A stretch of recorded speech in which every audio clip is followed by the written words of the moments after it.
Welcome to the Real Health and Nutrition podcast, where real performance meets real health. My name is Max Senahi. My name is Matthew Rigoni. We're a dietitian duo ready to tackle the crazy world of health, nutrition, and performance. Matthew, take it away for what we're talking about today. Sure thing, my dude. So today we're talking about sugar versus honey. Is there a difference? Does it matter?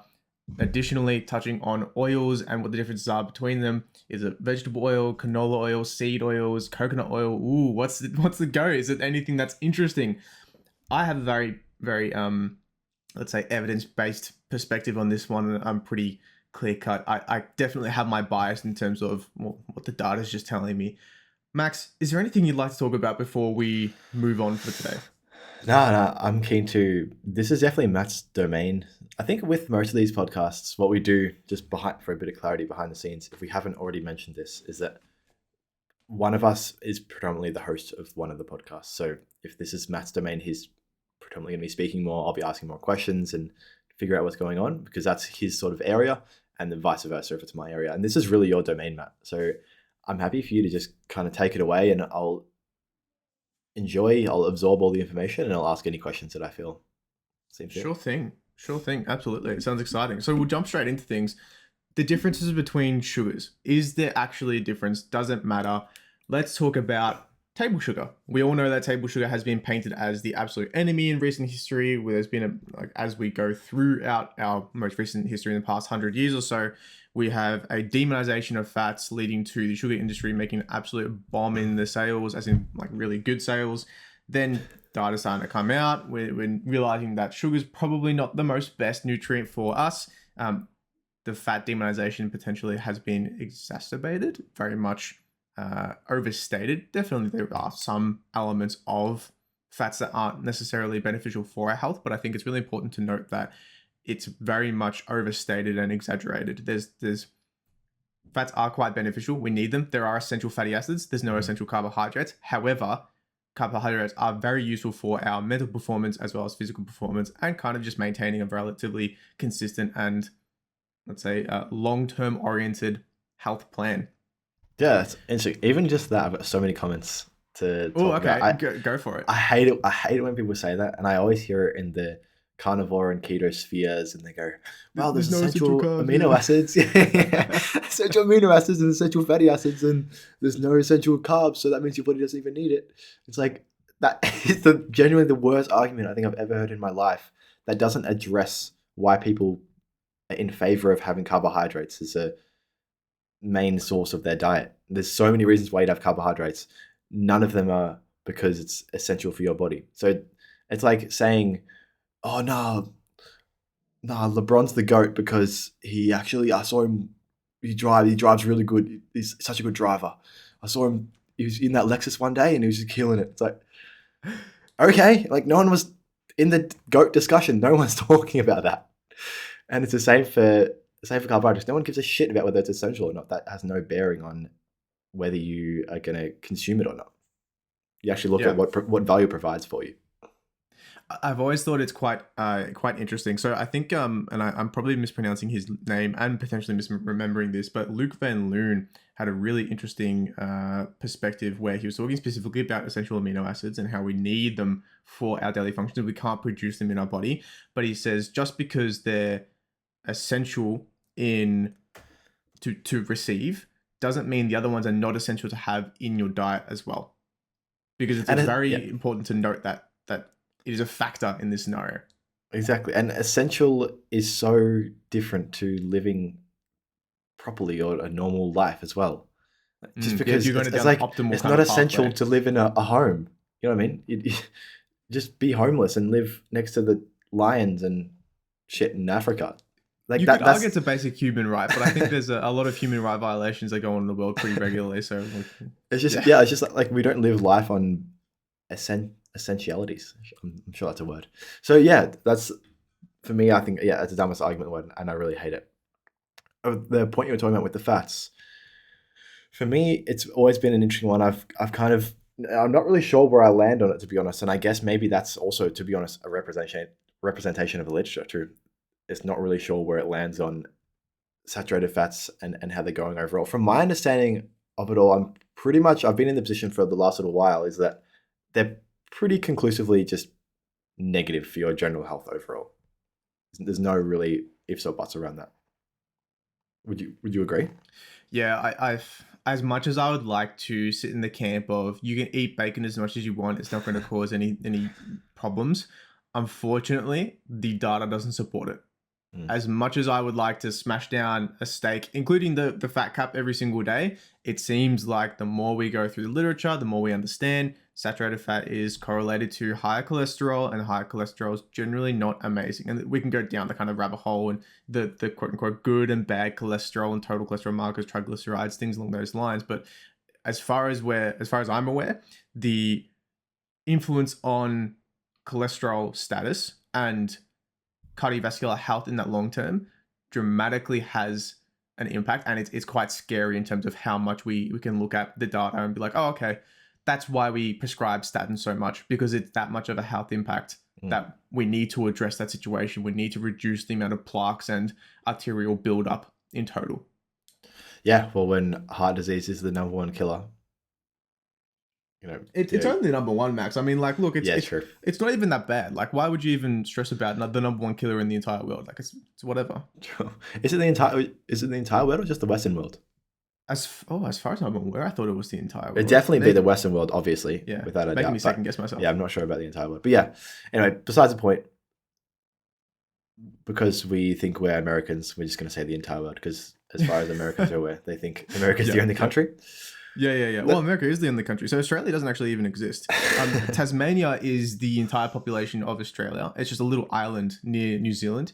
And then Australians think that they're the absolute best. But it's almost like the... no, actually, I'm not going to go down that route. I was going to make a comment between Greece and Macedonia, but let's not start a political war in the comments.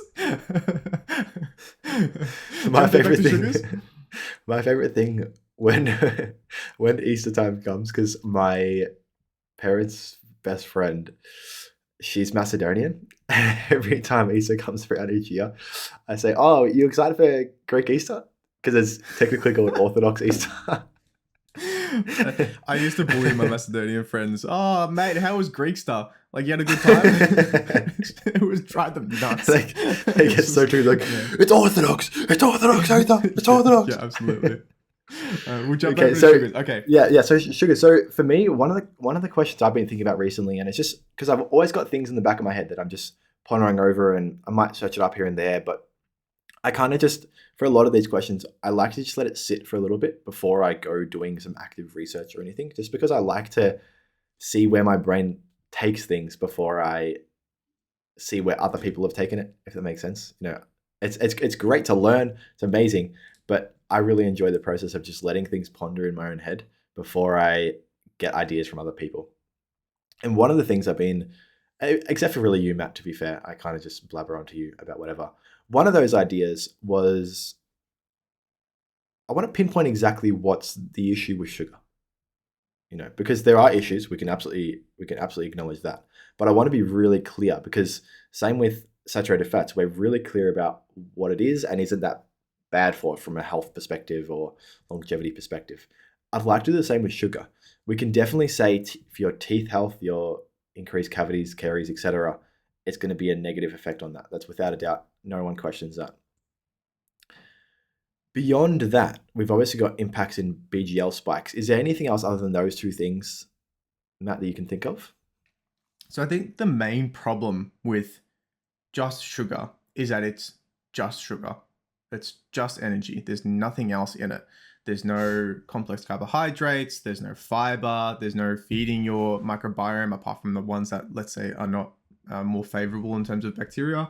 There's no micronutrients present. There's no other macronutrients present. It's just an energy source. And that can be quite useful in very specific scenarios where you just need energy, such as intra-sporting events, pre-sporting events, potentially even very close to post. But of course, you're probably looking at more of a whole kind of situation. But then everyone's situation is quite different. With it just being sugar, it means that we only have a certain amount of calories in a single day to get all of our nutrients in. That's bloody hard. it's extremely difficult to meet all of your nutrient requirements with the amount of calories that, like, let's say, quote unquote, normal people are allocated to without going into an extra calorie state where they're in a surplus or in a similar situation, or trying to use supplements to fill in the gaps within their diet, which is more of like a replacement therapy rather than a supplementation. So it's one of those scenarios where sugar by itself, not the biggest thing in the world. It can be useful in certain areas, but it's more so what is it replacing? And So in the yeah, majority of cases, it's replacing those nutrient dense, high fiber, whole foods, which provide us a lot of good that isn't just the energy that they contain. yeah, for sure. Look, I totally understand what you're saying, and I think just a quick note: this is a lot harder for women in general, just because they're usually the total daily energy intake that they need to consume to just to maintain the same body weight is going to be less than a man's total daily energy intake on average. So it means that you've basically got to have, because essentially there's not much variation between the amount of micronutrients that men and women need to have. So basically, you've got to have a very similar amount to a man with a lot less calories overall. So it's a lot more difficult for you in general. And especially if you're not active as well as a man or a woman, it makes it even harder because being active is going to increase your calorie requirements by a good 500-ish or maybe even more calories per day, which gives you that extra buffer to be able to consume all those extra micronutrients that would be more difficult if it was, for example, the point being, if I look at it on a practical sense, if a man's average, daily calorie intake is going to be around 2,500 when he's not active, and then 3,000 or 3,000 plus when he is active, you've got an extra, 20% of extra calories to work with from that, just because you've been more active throughout the day, which means that it's going to be even so much easier, that much easier to consume all those micronutrients. I'm more than happy to acknowledge that. I think that's a really good point. Displacement. Yeah, the first word that comes to my mind if I was to summarize what you just said is displacement, right? That the sugar is displacing all those nutrients, and that's absolutely fine. I'm more than happy to acknowledge that and go, yep, that's 100% correct, and everything you said is bang on. But I don't think that addresses the initial question, which is what's the issue with sugar? So, for example, if we were doing fine across all the areas, we'd eaten all our fiber for the day, vegetables, fruits, micronutrients, everything's kicked off, and then we have 500 or 1,000 calories of sugar. What are some things other than those, the teeth and the BGL spike, that we should be worried about, if any? I remember posing this exact question because I looked at your diet and I thought it was quite interesting. And I remember talking to the other dietitian students at the time. Hey, if this is someone's diet, they're nailing everything, everything is good, their blood glucose levels are relatively consistent, there's nothing too spiky because the amount of muscle mass they have means that they're hypersensitive to glucose. It's just, what is the bad thing about it? And all I got was blank stares. I didn't have an actual answer because I can't find an answer. It's one of those situations where, like, sure, I mean, maybe you'd find a little bit of a benefit from having some additional fiber, but again, that's just the displacement perspective. And then while that is extremely important, I think very much my strongest opinion is that it's displacing things. If you were to put sugar on a very specific, just focusing on what sugar does, as long as our blood glucose levels aren't spiking all over the place, as long as we take care of our teeth health, I don't really see the major problem in it. It's not hyper-inflammatory. It's not pro-inflammatory in the first place because, well, the only thing that is pro-inflammatory is an excess of calories. And generally, it's easier to do that with hyperpalatable, low satiety sugar. Or, I mean, you could also argue that saturated fat is also inflammatory as well, but that's kind of a whole separate mechanism related to kind of liver digestion and metabolism and things like Let's that. talk about that one day. Do you know much about that overall? Would you be happy to I'm talk not very about that? familiar. All I know is that pretty much just saturated fat or fats similar to saturated fat tend to be inflammatory regardless of the amount of calories intake. And then, of course, depending on the scenario, I've had clients in the past, which is quite interesting and very much an anecdotal situation, but a saturated fat diet would cause their autoimmune dysfunction to flare up. And it would be quite significant in terms of their overall health. Nice. Well, look, I've written it down. We're going to talk about it one day. I've got no idea when, but we will. and yeah, I think that'd be awesome for you to do a bit of reading on it. You can come to us with a podcast and explain everything you've read and everything you know about it. I think that'd be awesome. Beautiful. Cool. Sounds great. So if we're looking at just sugar, Everything else is fine. Teeth, blood glucose, displacement. Once we acknowledge those and those are accounted for, I don't really see the major problem with sugar by itself. It doesn't cause fat gain. It has energy the same as any other kind of carbohydrate has, about 17 kilojoules per gram. It's one of those situations of why is it demonized so much? Mm. I think, look, let's really, just for clarification, in case someone is a new viewer, watcher, etc. Viewer, watcher, same thing. Viewer, listener. We're really underplaying the whole impact that BGLs are going to have. BGLs are going to, if you have high blood glucose levels, so there's high blood sugar levels throughout your body, that I don't think it's an exaggeration to say it runs rampant throughout your entire body. Oh, yeah, absolutely. It mucks up your eyesight, mucks up your kidney function, your fingers and toes, your your extremities, mucks up those. The nerves in those extremities start dying off. That's why you get those tingling and heat sensations. Yeah. Anything else? Any other big ones, Matt?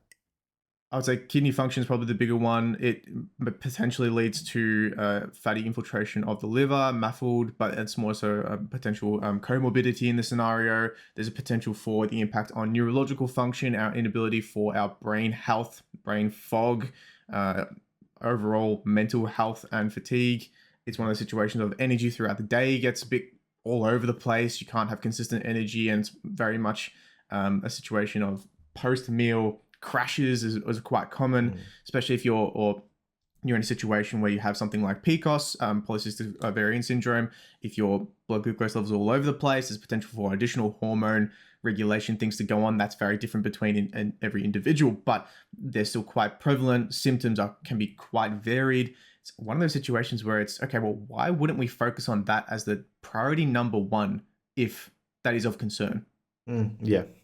Look, yeah, it's great. So essentially, what we're saying here is that BGLs are a massive thing. They're a big deal, and having sugar directly corresponds to potentially having out of whack blood glucose levels. If you have a lot of sugar, your blood glucose levels are going to rise just by proxy of having sugar. So we're not underplaying that value. It's an extremely important thing. We're just trying to get to the bottom of exactly when you have sugar, what are the exact issues with it. And from what Matt's saying, because I don't know the answer, that's why I asked him.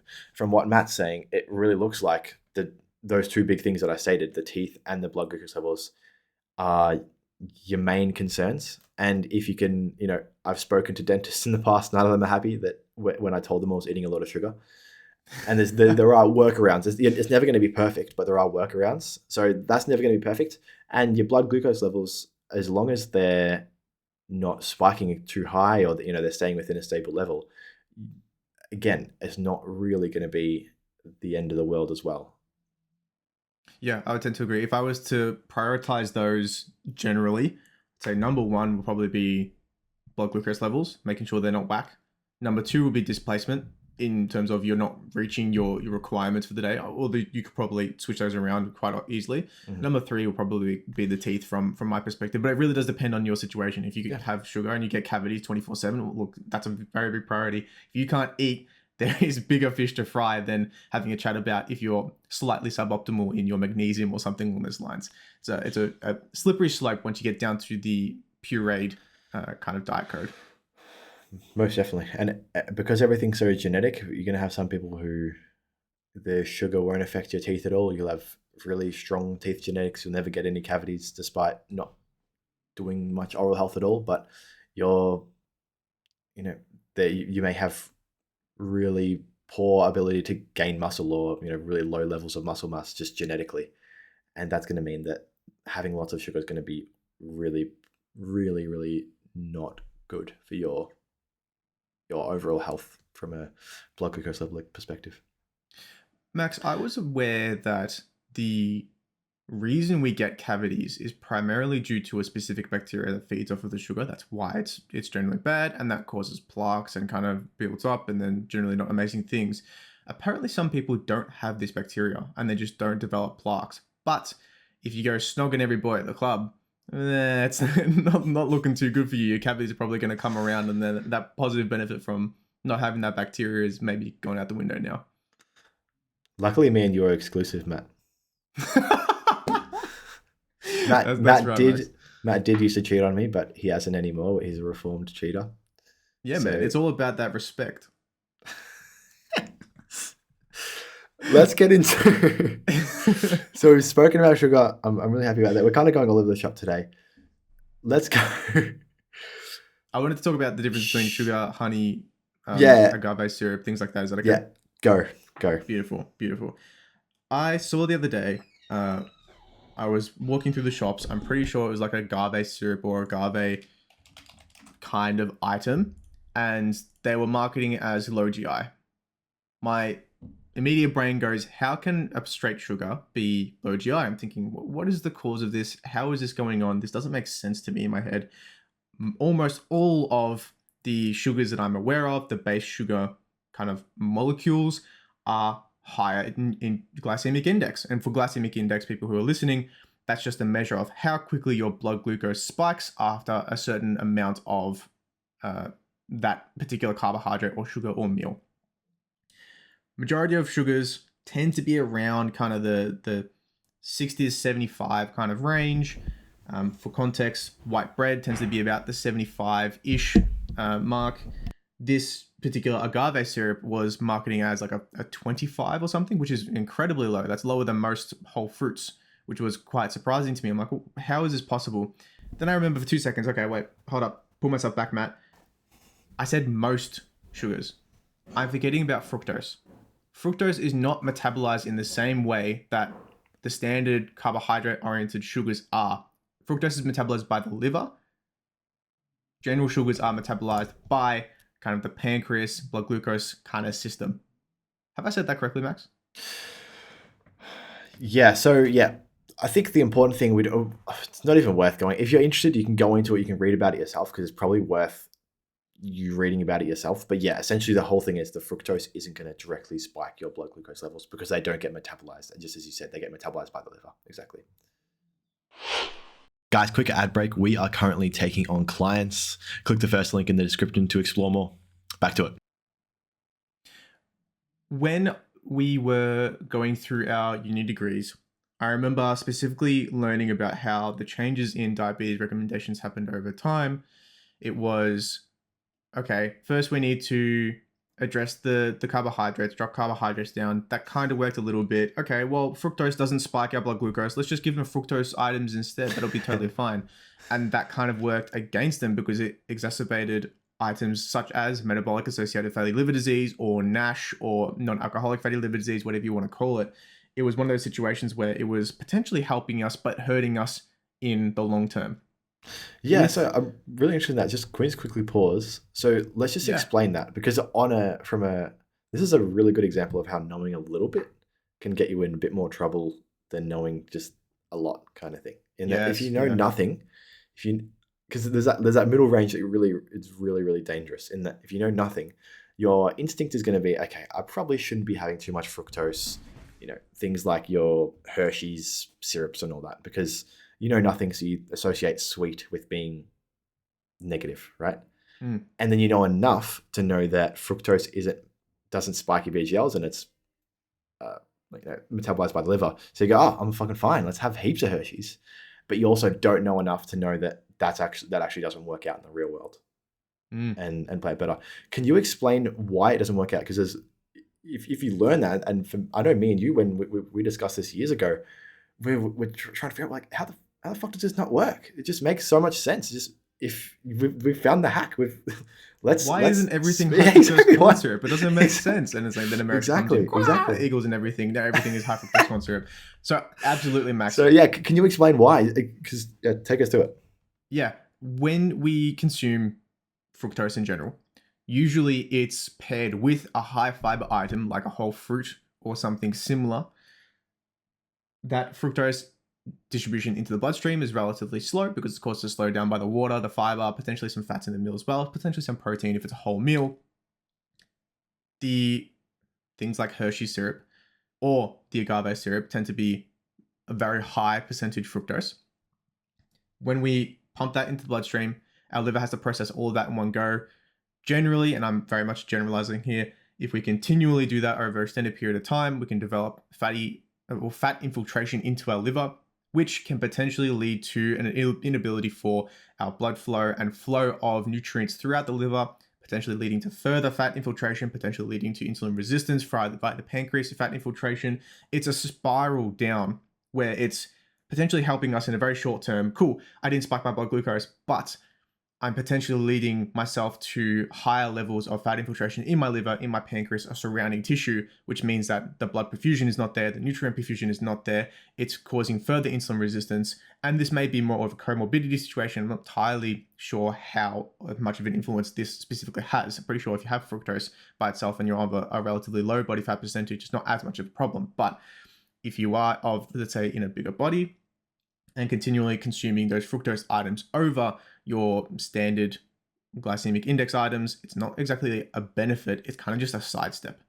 It's not providing you that oh, I'm doing something good situation. It's not like you're having a non-nutritive sweetener which doesn't contain nearly or almost any calories.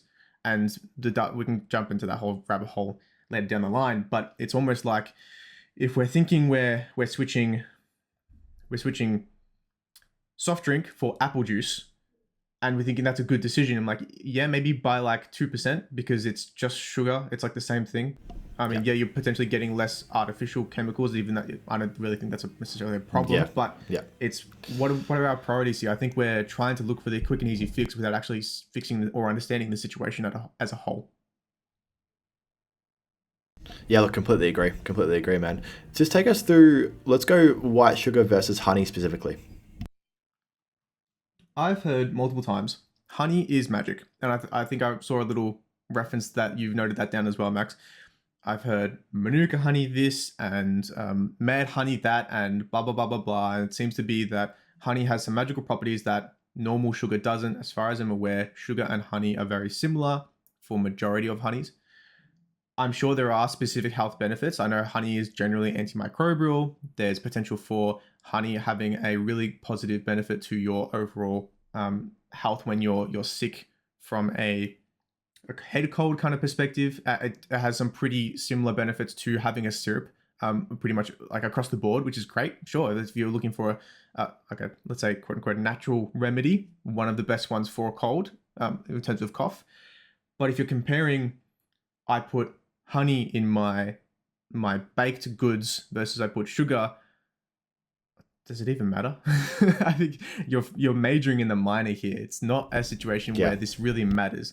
You're not replacing sugar with honey and thinking that's an amazing fix. You need to be replacing sugar with whole foods that are lower in GI, that are actually providing you nutrients. Again, focusing on that displacement area where removing whole nutrients, whether it's macro, micro, is much more important than substituting with a honey or something similar.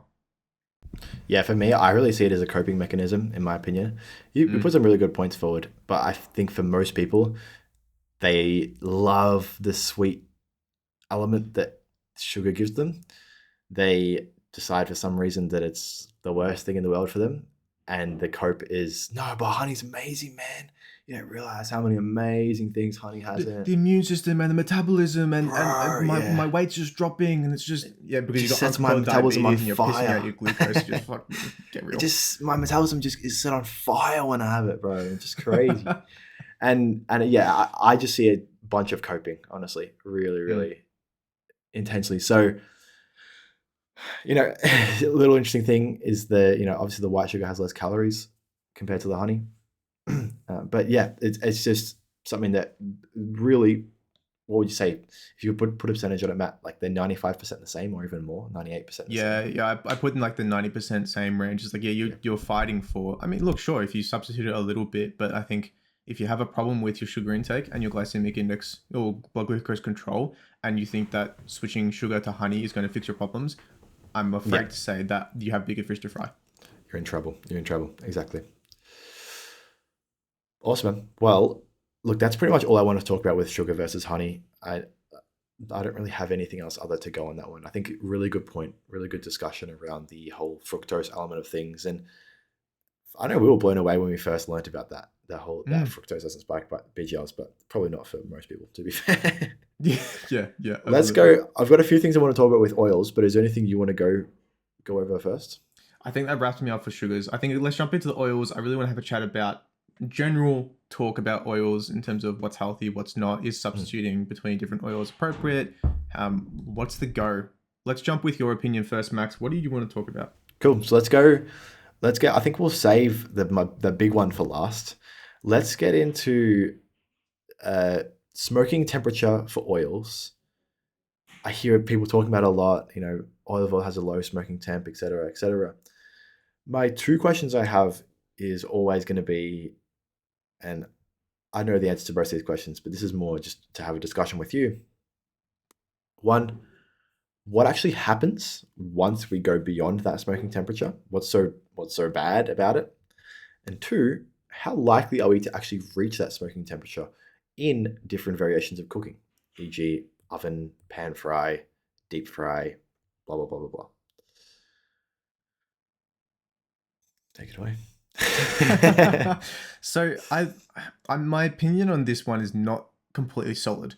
As far as I'm aware, if you have an oil that's at the smoke point for an extended period of time, yeah, that's straight bad. Like it's almost like it's not amazing. It's the smoke point can potentially add in some, or well, let's say kind of convert some potential ingredients to oxidative chemicals and things alike. It's not generally amazing for our body. However, there's a big but. Usually we aren't frying for 30, 40, 3 hours at a time. Usually when we are frying, it's not at those extremely high temperatures. And usually when we're frying, it's not using low smoke point oils. Max, did you want to talk about the differences between a smoke point that's lower and a smoke point that's higher between different oils? Yeah, so I'm pretty sure my two examples I always talk about when I'm talking with clients is you got olive oil versus grapeseed oil, basically. Olive oil is typically your lower smoke point, and grapeseed oil is obviously a lot higher. But yeah, for me, I really see it as, look, I see it as a lot of marketing. I see it all over. It's plastered all over the grapeseed oil cans when you see them in the supermarket. Highest smoking point, or so, some they make some bullshit statement up. And that's for me. If I'm selling grapeseed oil, of course I want to perpetuate that. Of course I want to perpetuate the idea that don't buy olive oil, because when you pan fry, you're gonna die. You're gonna get cancer tomorrow if you pan fry your olive oil. So of course I'm gonna want to say that, because I want to sell my grapeseed oil. So I really do feel like it's a lot of scare tactics and marketing that's come Mm. about through that, because there's just no just to reiterate what you're saying, the likelihood of getting up to those temperatures is low, and the impact that you have once they're at their smoke point is low anyway. So it's really not something that you need to be concerned about at all. And I think when you have when you do have like the thought about smoke point and smoke temperature, you really need to think about how hot is this cooking actually getting overall, because they're pretty Yeah. high. What was I think the smoke point, I don't even know, but off the top of my head I think it's like 208 or 216 or something like that degrees For olive Celsius oil or for grapeseed for oil? olive oil. Yeah, I thought it was around that kind of 200-ish mark. Um, So yeah, Celsius. the likelihood, you're not going to get that in an oven unless you're obviously going way higher than that. But most ovens are at 180. Yeah, around the 200 to 250 kind of range is that olive oil smoke point, and then that's a really great discussion of, are you actually getting to that temperature for, well, full stop, and then are you getting that temperature for over an extended period of time, and what impact does that have? So I tend to cook with olive oil a fair bit, and I'm pretty sure you're going to go down this rabbit hole here, Max. Do you want to take it away, or is it okay if There I you go. have a You go. chat? Yeah. Olive oil is amazing from a large variety of reasons. One in particular is that it has really high in antioxidants. Generally, going through life, we undergo oxidative stress pretty regularly. It's just a normal thing. Cells require oxidation. Burning energy requires oxidation. It's just a metabolic process that we can't avoid. But the damage to other cells around that oxidation location can be avoided. And having adequate antioxidants in your bloodstream, in your body, can be quite beneficial for your overall health, reduction in cancer risk, reduction in total DNA damage, potentially reducing your total damage to your cells overall. Olive oil is a pretty good source, as well as a bunch of other things we can chat about a little bit later. when we cook with olive oil, even if we are getting up to that smoke point where we're turning some of those, let's say, chemicals and or nutrients into oxidative stresses, the antioxidant properties of olive oil dramatically outweighs that. Unless you're cooking for an extended period of time and destroying all of the oxidative properties, you can pretty much tell. I think Adam Ragusea did a really great video on this. You can tell when an oil goes rancid, when it's gone like properly oxidated, just by tasting it and smelling it. It smells rancid. It smells rank. Unless the oil has gone under some specific, very specific and deodorizing process that I'm not aware of with majority of olive oils, it seems to be like, why are we even stressing about this kind of thing? It's not like you're causing an absolute havoc, unless you don't want to have a little bit of smoke in your face when you're cooking your steak or something. Like, I wouldn't stress about it.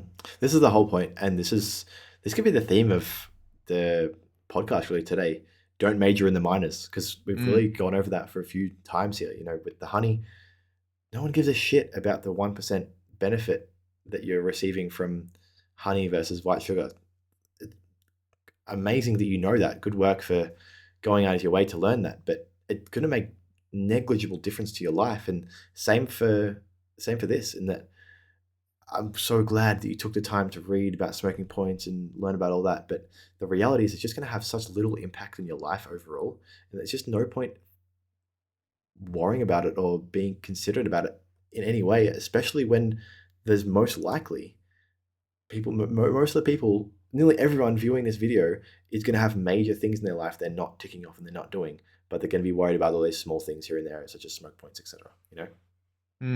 Yeah, absolutely, Max. Absolutely. I think there is something to be said about frying at high temperatures over an extended period of time with specific oils. I think from the top of my head, higher saturated fat proportion oils tend to be a little bit more problematic in converting into trans fats.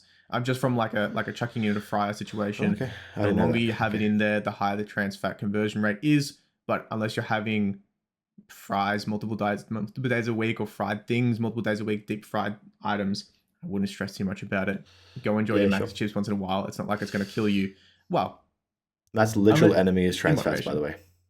That I have a big vendetta against trans fats. I don't understand why it's not banned in Australia, like it is with almost every other country. Even America has banned trans fats. That's like, like what? It doesn't make sense to me. But yeah, it's just one of those situations where trans fats are extremely bad for our health, but it's not going to be the biggest deal in the world if you have like your chips once a month or something like that.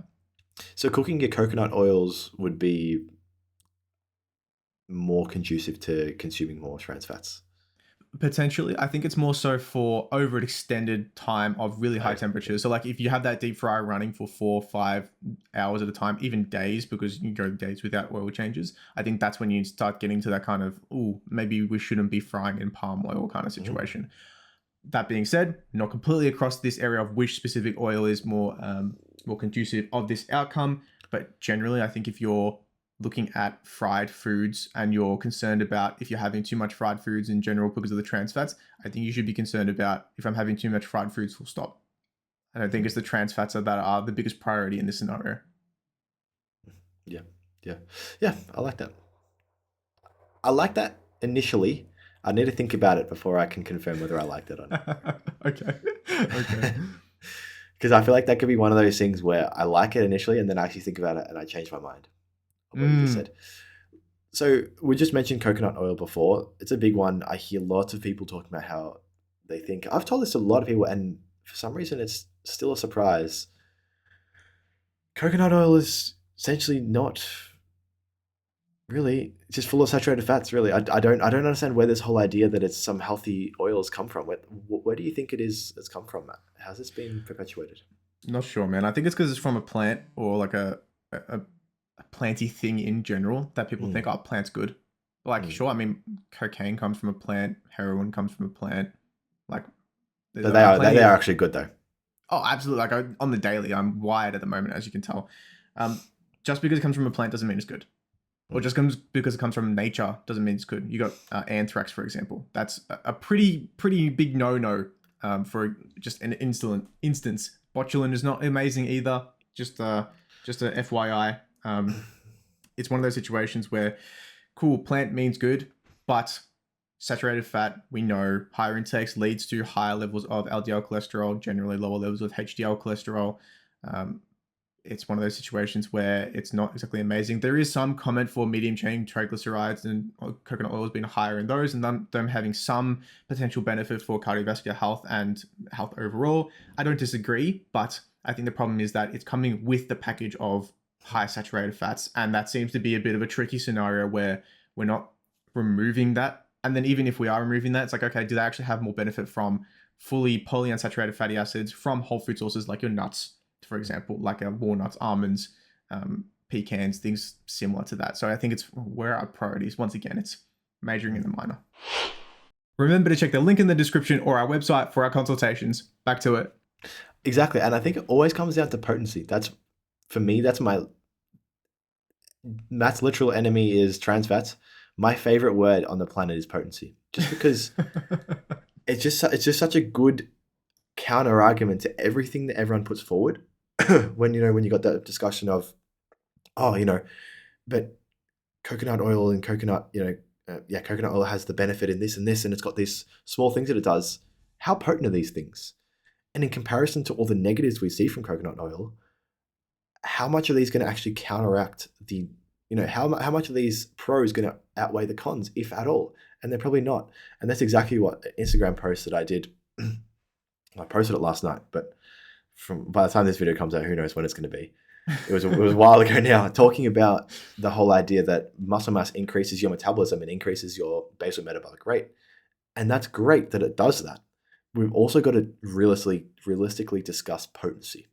And having that blanket statement is going to lead to a lot, especially coming from a science-based person. I only ever hear about it coming from science-based people talking about how the only way to increase your metabolism, or the best way to increase your metabolism, is through gaining muscle. And that's great because they're true and they're not lying, but they're also being very clickbaity and very retention seeking in a way, in the sense that they're not telling the full picture.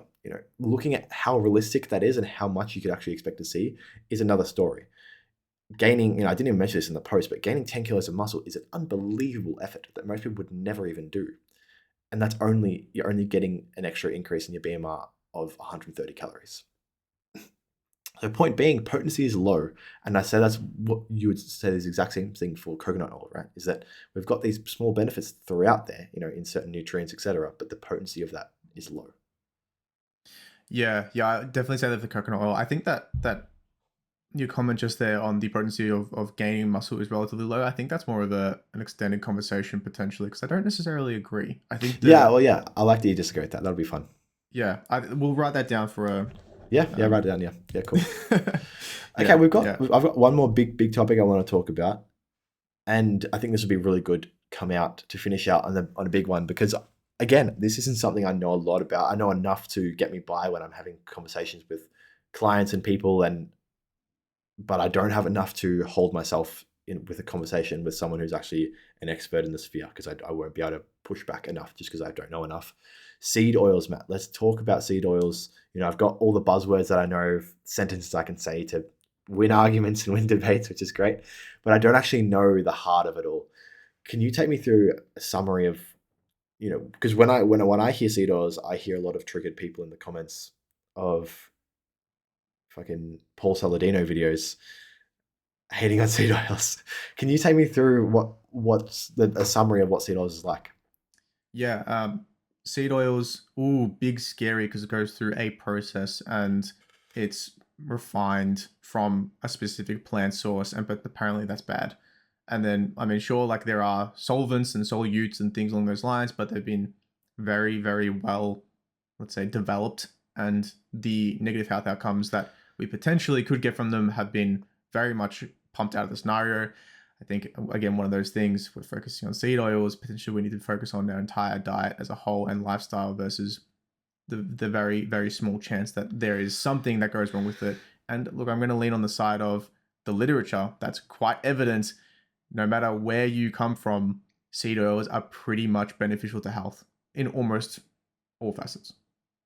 Yeah, and look, that's what we see as well. They're my talking points, is that when we look at the literature, all you got to do is look at the randomized controlled trials with all this stuff. PubMed, seed oils, health, and it's just like benefit, neutral, benefit, neutral.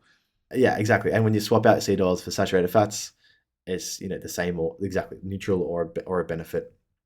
And whilst there's proposed mechanisms for why, theoretical mechanisms for why these things could be problematic, and I think potentially as well, they've had rodents have extremely high dose of seed oils, and it's been problematic as well. But again, this is all so insignificant in comparison to what we've actually got, which is a significant amount of randomized control trials in humans that don't see any of these things, and that's the most important thing. So yeah, overall, that's what that's my kind of take, and I can go a bit further in depth than that, but not much more. I've probably got another like 5 to 10 sentences in me before I max out with all my knowledge in that area. Do you know Yeah. any specific pathways or physiology or anything regarding the seed oils?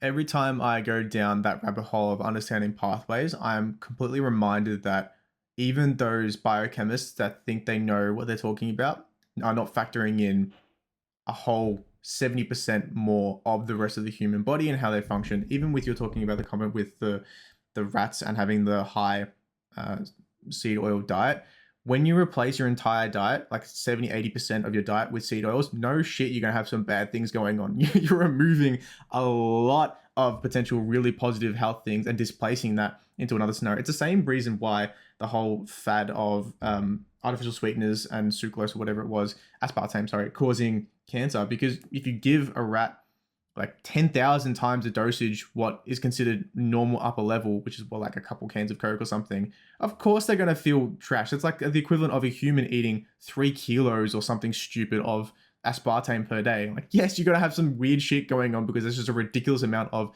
relatively non-edible Mm, sources. Like, come on, yeah, let's be realistic in the it's scenario. Let's kind of scale back what we're actually obtaining from this yeah, information here. it's actually a really good point. I've never this just that made me click onto something that I've never thought of before. Would be that you could do that with nearly any nutrient or anything, and you're going to see really big issues. You could get Mm. rats eating 1 billion apples a day, and there's going to be issues. Well, isn't it, that would literally be true, right? Because the apples have no, the apple seeds have the issue, Apple right? seeds, yeah. I was Yeah, waiting true, for you true. to go down that rabbit hole, yeah. Yeah, but you could get 1 billion bananas a day, right? Just way above what anyone would recommend to eat, and they're going to have issues with their sodium potassium regulation and all that sort of stuff because the bananas have so much potassium in them. Same as potatoes, etc. Sweet potatoes. So it doesn't matter what you eat.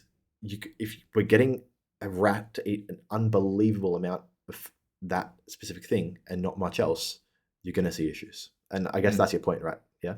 Pretty much, pretty much. There's always going to be some strange variable, or more specifically, we're not accounting for the variables we're removing appropriately. When we're replacing all of those or increasing everything to an extreme amount, there's so many things that can be going on. And yes, there are theoretical mechanisms that are at play, absolutely, but you could kind of pinpoint a theoretical mechanism in everything. Look, uh, uh, what's his Lane Norton had a really great point where he's very familiar with that kind of biochemical nature of things. He talked about a specific nutrient in French fries, which are very beneficial for you, and you can make an argument that having French fries are really good for you. And then he goes around and goes, "Well, okay, actually, there's so much worse about the entire French fry situation. Every food has its pros and cons. Nothing is good or bad. Everything is grey, and that's why nutrition is so difficult. That's why you see so many charlatans online because it's okay. Simple yes or no is all I'm looking for. I only want to understand, can I have this or not?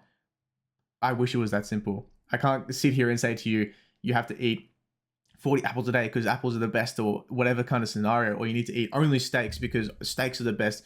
They all have their pros and cons. For having only apples, you're missing protein, you're missing a bunch of B vitamins, you're potentially having the apple seeds, which has contain potentially a high level of arsenic. You need to eat a lot of them, like a full kilo of apple seeds. But same scenario. If you have only meat for the entire day, we're now seeing some pretty good evidence for cholesterol markers rising over time. Obvious from my perspective why that's happening. So higher saturated fat intake, and then potentially you're not having potentially really good polyunsaturated fatty acid sources from your plants, fruits, nuts, things like that. Majoring in the minor, there's no balance, everything's grey. 100%. Yeah, yeah, completely agree. The whole element of, I think one of the biggest things as well is with that whole people want a yes or no answer. I reckon it personally comes down to people just being a little bit lazy and not wanting to actually think about things themselves and just wanting a simple yes or no answer, so they don't need to go about their life actually thinking about things and engaging in this. And that's fine if you don't want to, But the reality is that if you were to go about your life like that, it's going to be just so much less. I don't know, like how would you put, like, let's not like productive, but it's just going to mean that you're just going to miss out on a lot of things if you're only going to live your life by things you can and can't do or can and can't eat. It just means that there's going to be some. I don't know. It's just weird. I don't know. What do you Yeah, think? it sounds counterproductive in some instances. There's a balance that needs to be had, and that balance is very difficult. I wouldn't say it's necessarily laziness. I think it's more so looking for the answers that we don't have, and then deciding that we do have the cure to cancer and we do have XYZ, and they're hiding it from us, and then the industry is out to get us. I'm like, yeah, sure, sure. There is potentially some weird government thing going on. I personally am a lizard, so of course, if you listen to this at the end of the podcast, well, you've done a great job. You've uncovered my big secret, but in reality, there's always market pressures at play, and we can talk about that. I'd love to have a chat about that in terms of the economics and understanding why we don't have a cure for cancer yet. Yeah, look, And I really, priorities. yeah, I don't know. I think I take some convincing to not think that they're being lazy, because I reckon people do just want a one-word answer for a lot of these things, and rather than think about the nuance and accept that there's nuance to a lot of these situations. I will put myself in the exact same box. I only want the simplest answer possible. I don't want something complicated. I just want to understand, is it going to cause me XYZ? Can I do this? And the more I get into it, the more I learn, the more I understand, the more I get educated and continue with my education post bachelor's, master's, further graduates, diplomas, whatever it is, the more it's complex, the more it's gray, the more we need to understand there is no yes or no. There may be yes or no in certain circumstances, but blanket statements can't apply. 100%, 100%. I reckon we should go over period, like the whole pyramid structure one day. I'm going to do a YouTube video on it as well, but we'll go about the whole pyramid structure and just sort of, because we're talking about majoring in the minors today, but we can go into like a really in-depth thing of exactly what that means and why the pyramid is a great tool to, if you're not ticking off the top few things, you shouldn't be worrying about the things down below. But we'll get to that on another day, I Absolutely, reckon. absolutely. Otherwise, Max, pleasure we'll leave it chatting. there. Hey, Yes. thank you. See you Bye. guys. Thank you so much for listening to the Real Health and Nutrition podcast. The sponsor of today's show is you. You support the show by listening and using our services of dietitian consultations and performance coaching. We offer in-depth one-on-one consultations to help you achieve your health and performance goals. Any random bloke online can give you a generic meal plan where we here at R.E.A.L work collaboratively with you to reach your goals, making you feel heard and including you in your journey's planning. Our service offers tailored advice and can accompany meal plans and or realistic nutrition strategies, which can be booked via our website www.recoveryexerciseandlifestyle.com. That's www.recoveryexerciseandlifestyle.com.